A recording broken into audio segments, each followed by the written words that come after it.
eu acho que o ministro Paulo Pimenta ontem deu uma aula de como agir. Uma aula.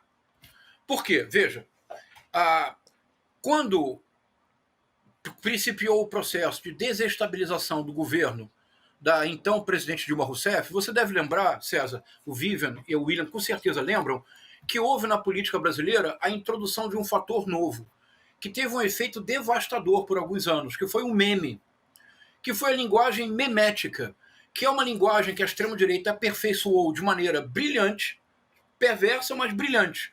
E a função do meme é ironizar, tornar o outro objeto de riso.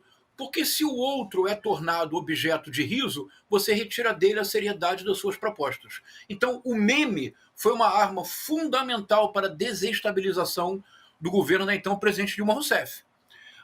É muito importante que essa estratégia não seja replicada, mas é muito importante não abrir mão da ironia. Porque, olha, o que é tecnicamente a ironia, César? Ironia definida nos manuais.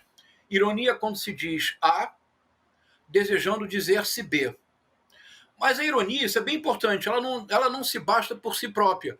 A ironia depende sempre da audiência. É muito importante que a audiência compreenda o B.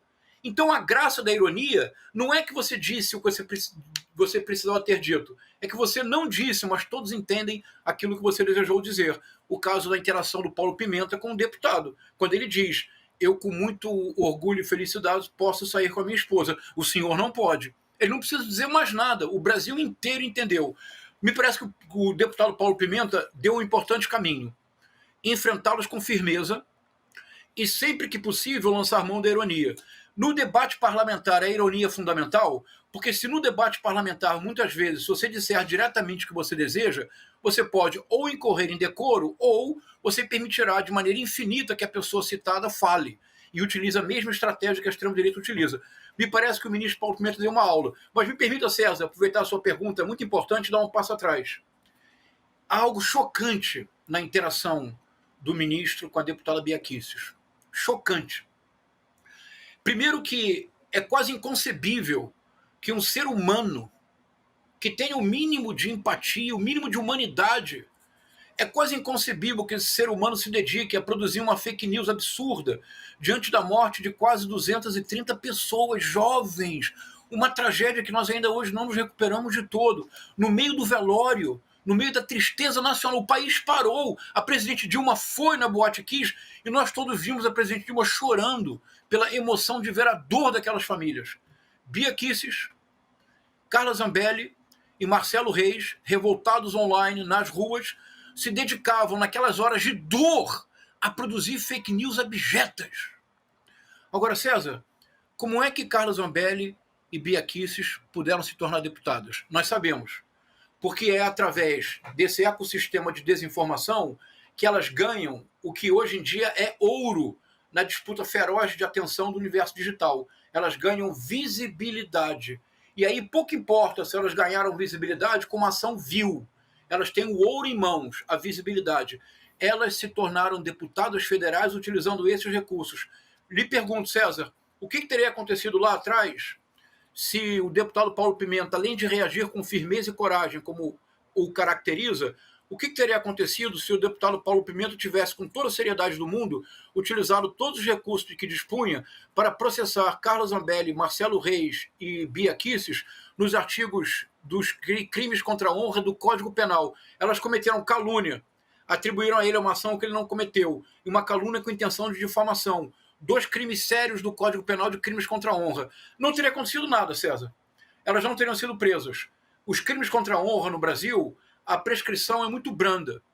Provavelmente tudo se teria tornado pena alternativa. Mas, César, se elas tivessem sido condenadas, elas teriam deixado de ser réus primárias. Em outras palavras, elas não seriam deputadas federais hoje. Sabe por quê? Porque elas não passariam no teste da ficha limpa. Então, a lição importante desse caso, de hoje em diante, agir como o ministro Paulo Pimenta. Firmeza, educado, ele chamou sempre de senhor, senhora. Ele só disse que o Marcos Polon era infame e vil, porque ele, Marcos Polon, disse para ele, Paulo Pimenta, que ele era vil e infame. E ele disse: presidenta, se a senhora não corrigir os termos, eu usarei na resposta os termos que me forem usados na pergunta. Então, firmeza, educação, firmeza e ironia, para revelar a baixeza dessa bancada e do terrorismo legislativo. Agora, adicionar um componente novo, César. Ou nós lançamos mão dos recursos que o Estado de direito, democrático de direito coloca à nossa disposição, e não é necessário criar uma nova lei, porque 99,99,99 das fake news, para serem efetivas, cometem crimes previstos no Código Penal.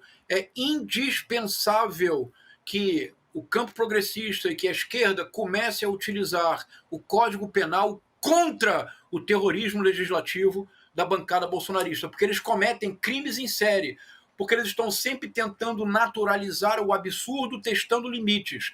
E eles apenas podem fazê-lo porque a nossa reação ainda não é a reação necessária. A reação necessária: firmeza do ministro Paulo Pimenta, a serenidade do ministro Paulo Pimenta, tratar a todos de senhor, senhora, deputado, deputada. Ironia para revelar o que precisa ser dito. E, finalmente, lançar mão dos recursos do Estado Democrático de Direito. A bancada do terrorismo legislativo é a bancada que mais comete crimes neste país. Crimes contra a honra, crimes contra a paz pública. Por que é que nós não reagimos?